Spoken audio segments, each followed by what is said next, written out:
Слива Санта Роса на 5 години. Отрупана е. Само един път съм я пръскал. Две дръвчета сях. Много съм доволен от тях, но от бардашките сливи искат много пръскани. Почти нямат сливи. Отрупана е сливата. Ето е Санта Роса, първото дръвче. Той имаше и там долу едно друго, но изсъхнал по-миналата година. Голям берекет правят тези сливи. Санта Роса препоръчвам за всеки градинар да си сии.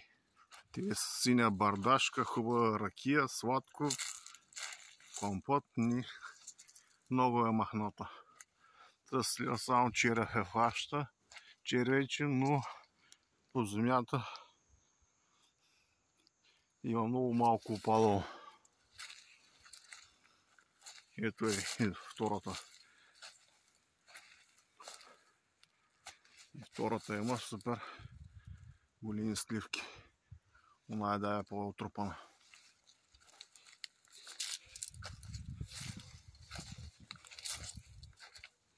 Санта Роса е много вкусна слива.